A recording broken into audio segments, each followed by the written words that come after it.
Hello there! If you'll hang with me for a minute here, I'm going to name the top 5 struggles that I have had in my anorexia recovery journey so far and what I might still be struggling with today. So watch the following video, like or subscribe, and peace.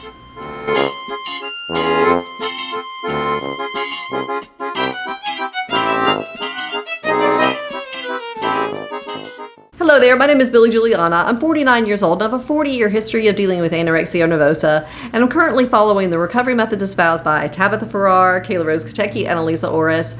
And a few days ago, a viewer suggested that I do a video based on the struggles that I might have faced when I was in early recovery using this method of recovery, and the struggles that I might currently be facing right now through my recovery journey.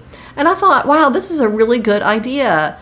And then the more I thought about it, the more I was like, wait a minute, this may turn into a 10-part series with bonus episodes because I have struggled a lot throughout my recovery journey. But that's only because my brain is absolutely solidified with anorexic philosophy, ideology, theology, and policy. My brain is just concretized with that stuff. So it doesn't have to be this way for everybody. I am not the best model of perfect recovery from anorexia. My recoveries have been a little bit herky-jerky. However, I have gotten farther in my whole life getting liberated from this disease using this method of recovery than I have using anything else, any other kind of treatment modality. So I'm going to stick with this method of recovery and liberate myself from anorexia. It's just taken me a little bit longer. I would advise to anyone who is really super over anorexia, just done, to jump on the Recovery Express and just motor yourself right on up to liberty and get yourself out of anorexia. Just don't engage in the fear along the way. Don't engage in any of the anorexic thinking. You know your brain probably well enough to know what's anorexic and what's not, and you probably want to eat a whole lot, and you're really, really tired, so just let yourself rest, eat all the food, and keep going until you are liberated from this disease. That's the bottom line advice that I want to give. But if we want to talk about my struggles here, then let's get to it. Now, I've narrowed down the whole idea of struggles in recovery to 5 main struggles that I'm going to count down in order of how much they affect me. So the number 1 is the worst, and the number 5 is sort of the easiest of the struggles, if you want to put it that way. I also have an honorable mention in there too, because it was a sort of a struggle, but not that much. So it's an honorable mention. But before I get into the countdown, I just want to give a little bit of a brief history of how I got into this method of recovery. The last time I was in formal treatment was in 2014, and I left that formal treatment center against medical advice after 2 weeks because I had been there, done that, and I was just so over it, so I just left. And after doing that, I started working with a therapist, a new therapist that I hadn't worked with because I've worked with many. And by the way, the whole concept and idea of therapy as we go through anorexia recovery is the subject for another 10-part series of videos. So bear with me while I get to that on down the line in time, because that is a huge, huge topic. My own past with therapy is just colorful, so let's just put it that way. But I have a new therapist that I've been actually working with now for 6 years, who's not an eating disorder specialist, so she comes from things from a little different angle on things, but nonetheless, I've been working with her for 6 years. And so in 2014, I started working with her, and then I started working with an eating disorders specialist dietitian, and then I had my primary care physician. And so I was doing this, but I ended up losing a lot of weight from where I was when I came out of treatment, which was not ideal anyway. And so I was not doing so well in 2017. But all of a sudden, my eating disorders dietitian that had prescribed me a meal plan that I wasn't following decided that she was going to up and leave. And as she was leaving, she was like, you know what, I really can't recommend another dietitian for you because every other dietitian in your hometown here, Nashville, every other dietitian is booked. That should just tell you, she said, how many eating disorders there are, so you're just not alone. Take heart with that. And then she left. And I was like, but wait, no recommendations? Now, I have lived in this town for most of my life. There have been a few years that I've lived in vastly different other cities, but throughout this time, I have worked with a lot of dietitians in Nashville. And so I didn't want to go back to some of the old ones that I had seen before because I just, there was old history there and I just didn't want to go back. So I went to the internet and I was like, is there anything new that's popped up out there?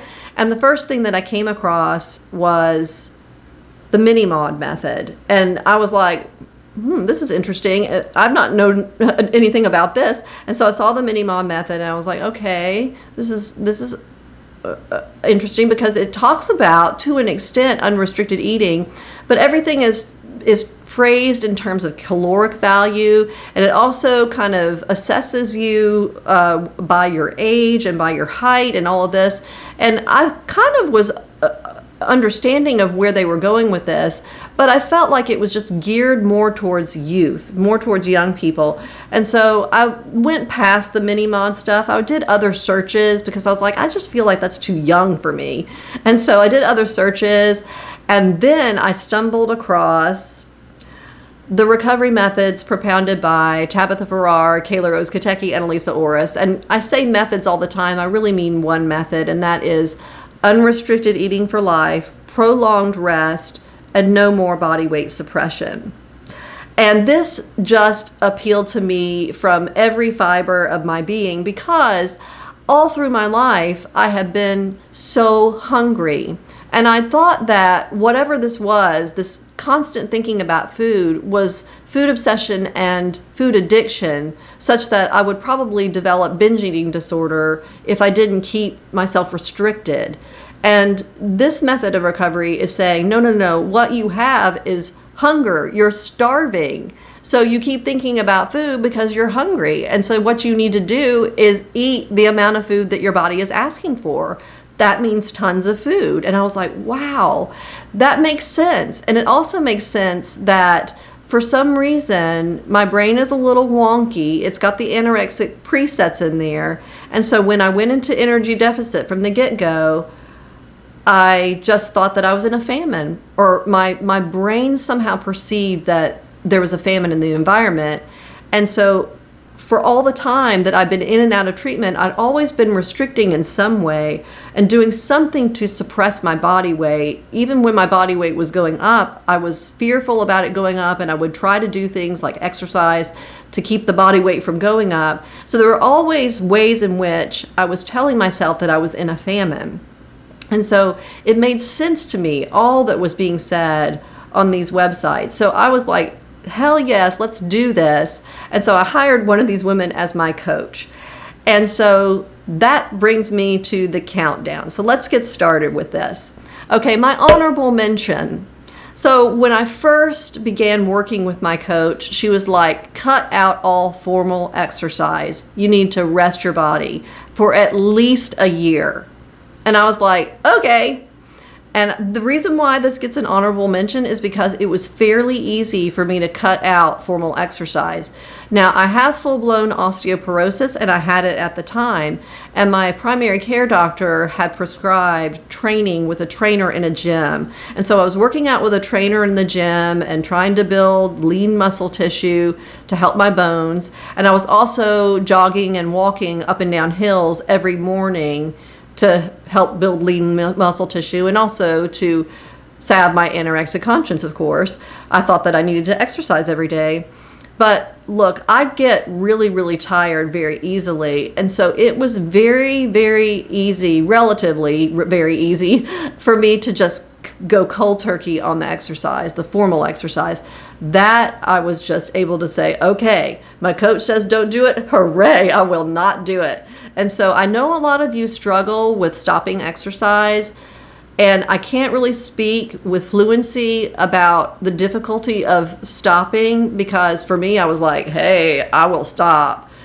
But the bottom line is you have to go cold turkey with the formal exercise. So that is the message that I will give. And that gets the honorable mention because really it wasn't that much of a struggle. I just gave it up. I was like, okay, I quit the trainer. I told my doctor, look, I'm doing another method of recovery. She was like, okay. And then I quit the morning exercise routine that I was doing. Now, that does not address lower level movement, which we'll get to in a moment, okay? So, all right, so let's get to number 5 on the countdown, and that is getting started with unrestricted eating. And so for me, this was a bit of a slow process. And like I said at the outset, I would advise anyone who is sick and tired of anorexia to go ahead and go all in with your eating. Just jump in there and start eating. I mean, just go for it. Whatever you're dreaming of, whole cakes, boxes of donuts, perhaps it's muffins, perhaps it's cheeseburgers, whole pizzas, whatever it is, just go for it all day long, as much as you can fit in, because I know you're that hungry. A lot of us who are older have constant mental hunger because we're that hungry. We've been starving ourselves for decades. So I just advise you, don't do it like I'm about to describe. I did it. So I did it this way. I did the add-in method, which is sort of like, okay, unrestricted eating.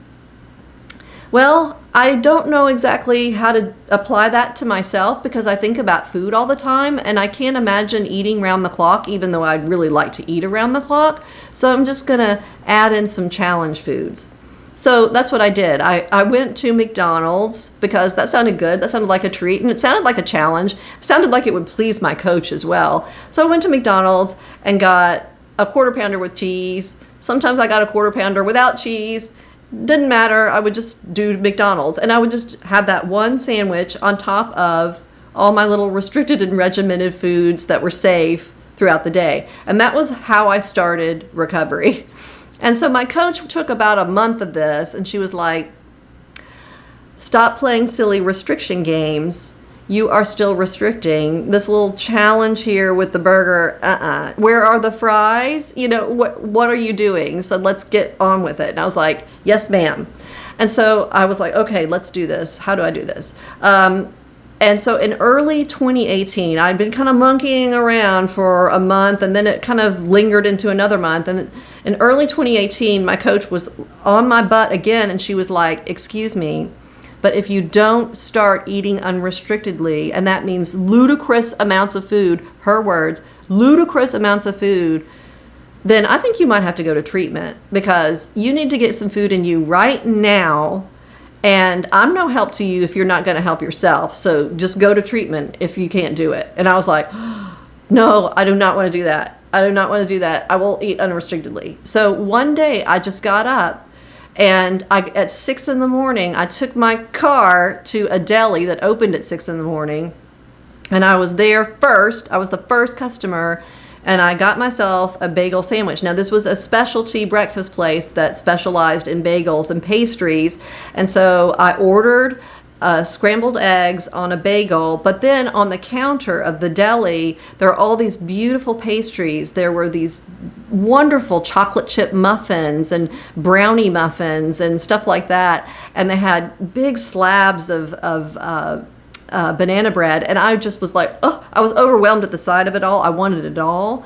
And in truth, I probably should have bought every single pastry up there and eaten them if I could hold them. That would have been ideal. But I got 4.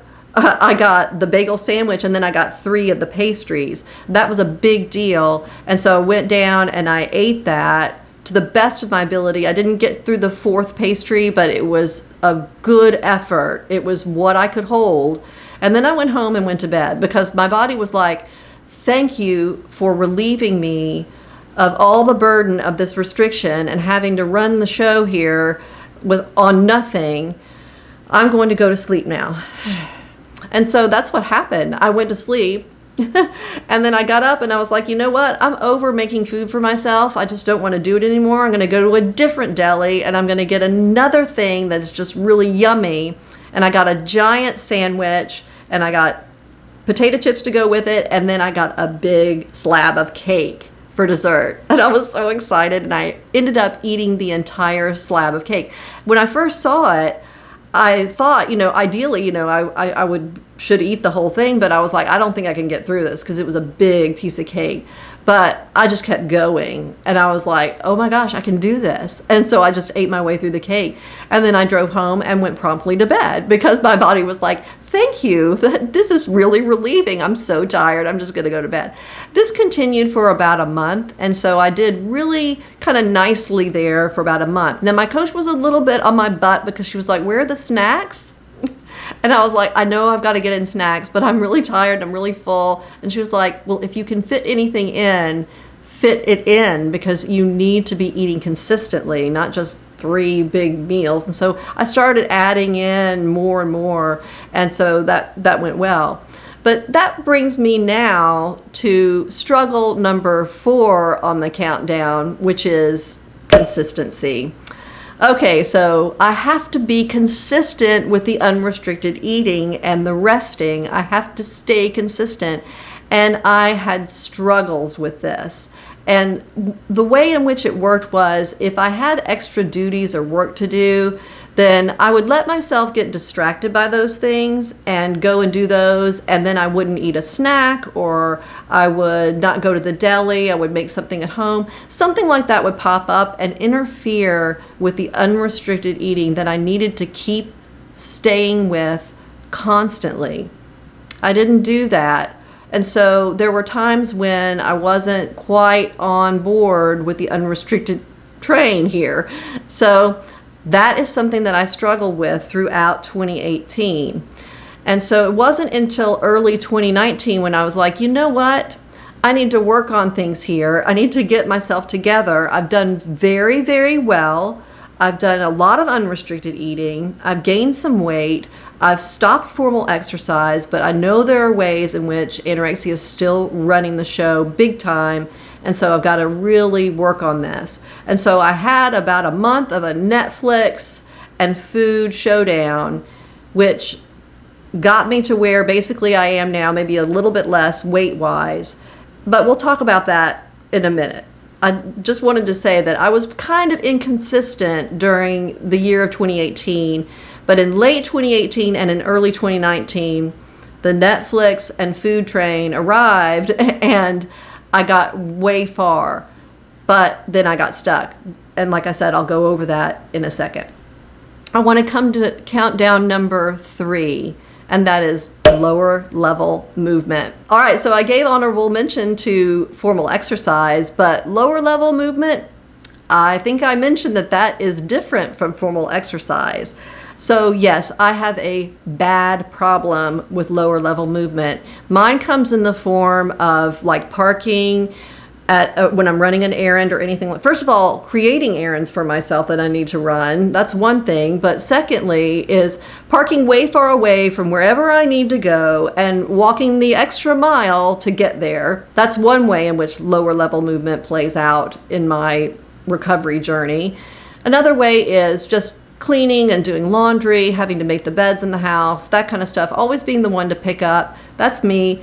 And then also standing. And so what I was doing throughout the year of 2018 is I was going to libraries to do work and stuff like that. And when I went there, I would stand in the cubicle and like stand at and like do the computer while I was standing. I know a lot of you relate to this, so I know a lot of you do. So yes, the whole, they've actually created for people that work in offices now, the Vera desk, the kind of desk where you can pull it up and stand. And I'm like, oh my God, if some anorexic did not invent that, then I'd be surprised. But anyway, so yes, that standing is a big deal for me. And I was also going to bookstores a lot to, just enrich my brain with literature, and to distract myself from my mental hunger and things like that. This is where I was getting wonky with the consistency with my unrestricted eating as well, and standing. And my coach was like, stop it, stop it, stop it. And I'd be like, I will. And then it just didn't gel until, like I said, late 2018 and early 2019 when I was like, this lower level movement thing is driving me crazy and it's hurting my feet and I just need to stop it. And so that's when the Netflix thing started, where I was like, okay, I'm just going to chill. And I actually very much enjoyed that time. It was uncomfortable. I had a lot of fear, but I did enjoy that time. And it's something that I would recommend to everybody is if you can take time off from work and all that. I mean, really, it is so important to just rest, like sit down and eat, and just rest and eat consistently. That will just speed up the whole recovery process. But with these interruptions and my anorexic circuitry running some of the show in here, I was not able to rewire stuff because I was still feeding into the anorexic processes in here. So lower level movement, number 3. Okay, so what's number 2? What's struggle number 2 on the countdown? That would be other people's comments. And this did not become a real big struggle until later. And it still remains somewhat of a struggle today, except for the fact that I am really over other people's comments at this point. So I'm better able to filter out comments. I'm better able to put those blinders on and not listen to the chit chat that other people are throwing out there. It's just too much. And so, but when I reached the higher weight last year in 2019, I was really frightened and very fearful. And my therapist at this point was like, I am so impressed with the progress that you have made. Hooray for you. Now, what are you going to do with your life? And I was like, but I'm not recovered yet. I've got a lot of weight to gain. There's a lot of work to do. So help. And she was like, says who? Says who? Who says you're not recovered? And so that was a bit of a tussle right there. That was a bit of a problem. And then also, you know, when I would reach out to people around me and be like, oh gosh, I'm really scared, I had educated my family in this method of recovery and told them, you know, this is what needs to happen, this is what ideally should happen, and blah, blah, blah. But when I got to this weight, you know, they're looking at me with the eyes of people that are attached to society, and they're seeing someone in a normal weight zone, and they're also seeing or hearing the dictates of society. And so their suggestions to me were like, well, why don't you pick up exercise? And I was like, oh man, I don't think that's a good idea. And I know I've gone over this in another video where I actually reached out to my coach, and I was very upset with my body size, by the way. I had not rewired anything about my body size, but we'll get to that in a minute, in my brain. And so I was writing to my coach and going, hello, help. And by the way, my dad suggested exercise to help me with all of this. And she was like, I don't think so. And she was like, you are still restricting. You've still got so much anorexia going on in your brain through your emails that I'm seeing. No. And so I was like, okay. But it was difficult for me not to hear what society was saying and not to hear people go, oh, wow, you have made, girl, what is your secret to recovery? You know, I was seeing my dermatologist, and she had been seeing me over the years. And of course, you have to disrobe a bit when you are having your skin checked. And she had seen me, you know, look like, you know, basically a skeleton. And she'd seen me recover, and or get more flesh on me is what I should say. And she had made comments like, oh, wow, you know, it's so nice to see you looking healthy. And then I had another person just say, a medical professional just say, you're normal.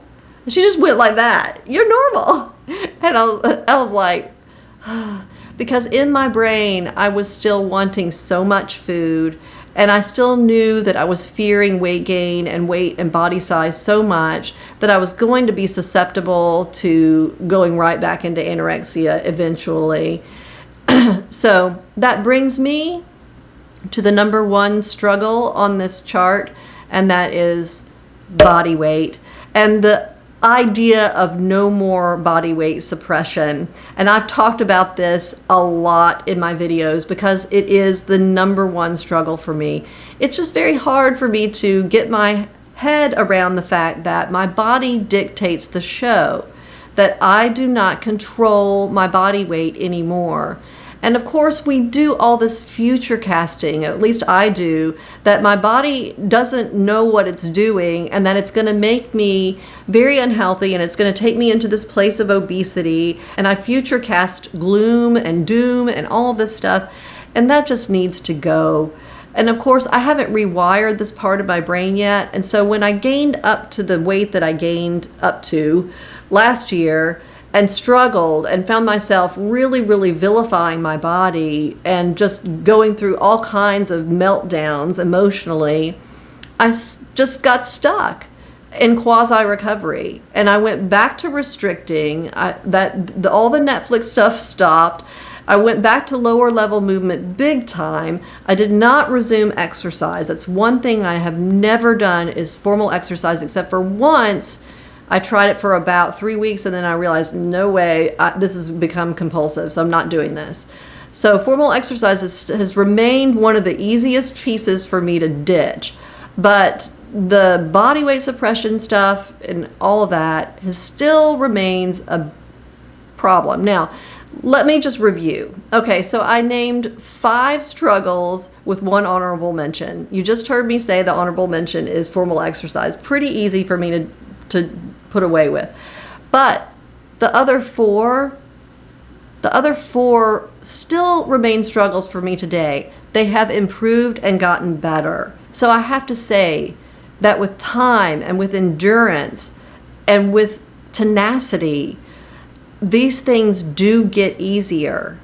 And so I just need to keep at it. And I need to work at staying consistent and not letting any kind of other thing that is out there, duty that I have to do, interfere with the unrestricted eating that I really need to do.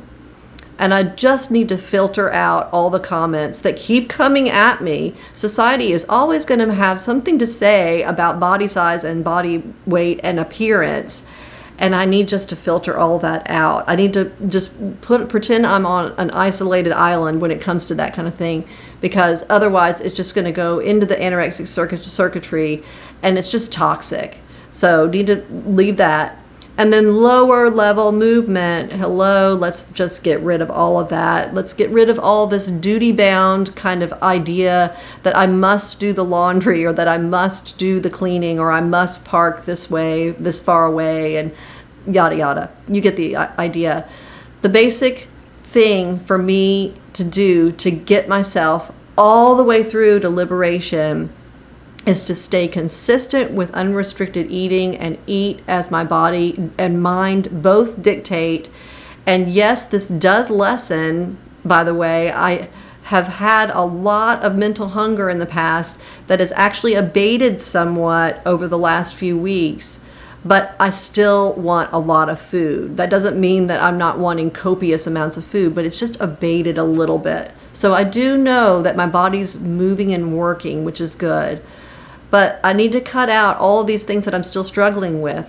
I still need to work daily on how my brain sends the messages from the anorexic circuitry that get in the way of just resting and eating and letting myself get to the body weight that I no longer control, and that I get my mind away from all kinds of ideas of the importance of body weight and the importance of body size, because the important thing here is freedom from anorexia nervosa.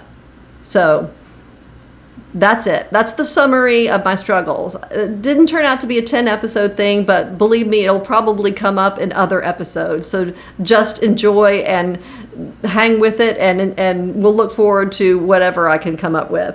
But in the meantime, I would just advise for everybody that is thinking about anorexia recovery, or who is in anorexia recovery and feeling really scared, keep with it. Go all in. Even if you have gone all in and gotten stuck, get started again.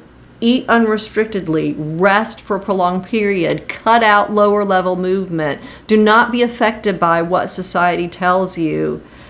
And take care. And until next time, peace.